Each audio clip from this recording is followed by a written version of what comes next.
हमने previous video में क्या पढ़ा था? संयुक्त व्यंजन। एक से अधिक व्यंजनों के योग से बना व्यंजन क्या कहलाता है? संयुक्त व्यंजन। अब आज हम पढ़ेंगे संयुक्त अक्षर। जब दो या दो से अधिक व्यंजनों के बीच कोई स्वर नहीं होता तो वे संयुक्त अक्षर कहलाते हैं। इस क्रम में एक व्यंजन आधा होकर दूसरे से जुड़ जाता है।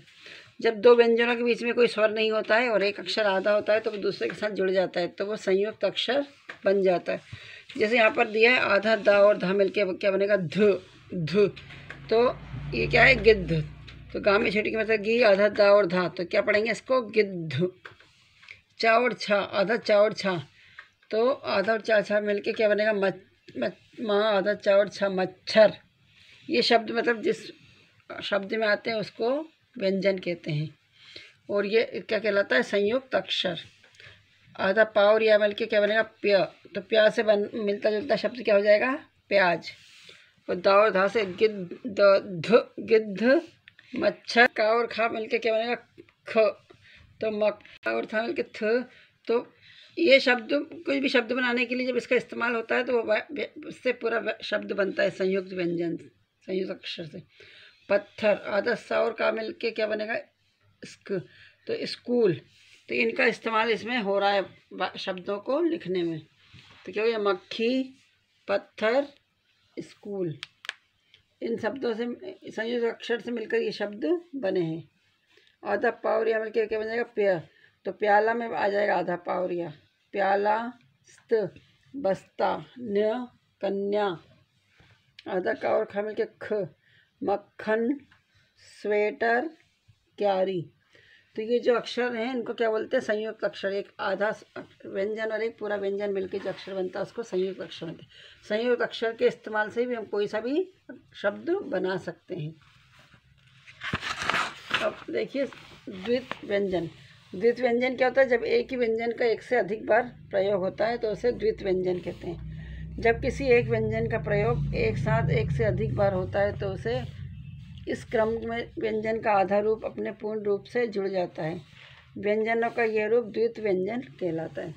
जब एक ही व्यंजन का दो बार होता है, वही एक ही अक्षर होता है वो दो बार इस्तेमाल होता है, लेकिन एक बार आधा होता है और एक बार पूरा होता है।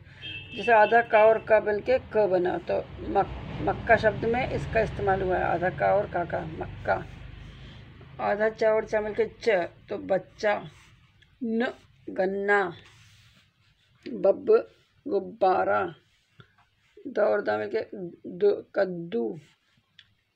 आधा माँ और माँ, चम्मच।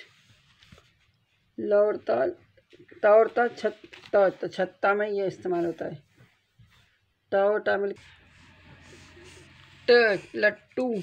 स, आधा सा और सा, रस्सी। आधा ला और ला मिल के बिल्ली में इस्तेमाल, बिल्ली। तो एक व्यंजन आधा है और एक पूरा, तो स, रस्सी। ल, बिल्ली, कच्चा और अनानास। तो एक व्यंजन आधा रहता है और एक पूरा होता है तो वो उसके साथ जोड़ के पढ़ा जाता है। तो जैसे मक्का, बच्चा, गन्ना, गुब्बारा, कद्दू, चम्मच, छत्ता, लट्टू, रस्सी, बिल्ली, कच्चा, अनानास। अब इनको लिखा है, चित्रों को देखकर नाम लिखिए। तो ये क्या है? आधा मक्खी। तो कैसे लिखेंगे इसको? माँ, आधा का और खा में बड़ी की मत लिखिए, मक्खी। ये शंख,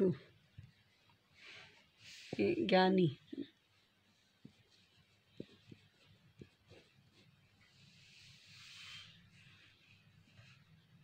मक, इसमें शब्द। आँख, अंगूठी।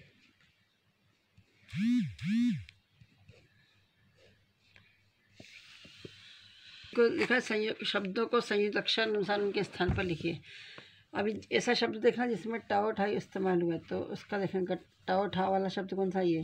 तो यहाँ पर लिखेंगे गट्ठर।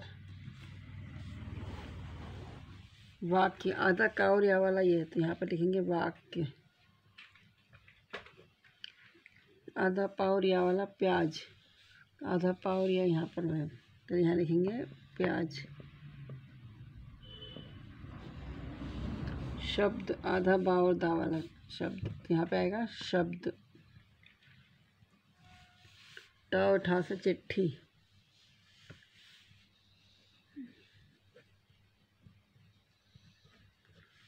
ढ और ढा वाला क्या हुआ, ये गड्ढा,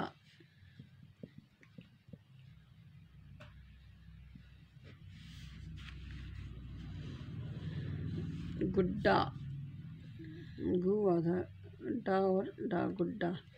तो क्या क्या होगा, वाक्य, शब्द, गट्ठर, चिट्ठी, गड्ढा, गुड्ढा और प्याज।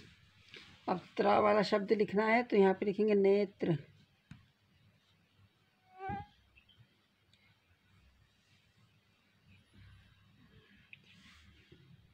लिखेंगे तो ज्ञानी, और श्रा वाला लिखेंगे तो श्रमिक।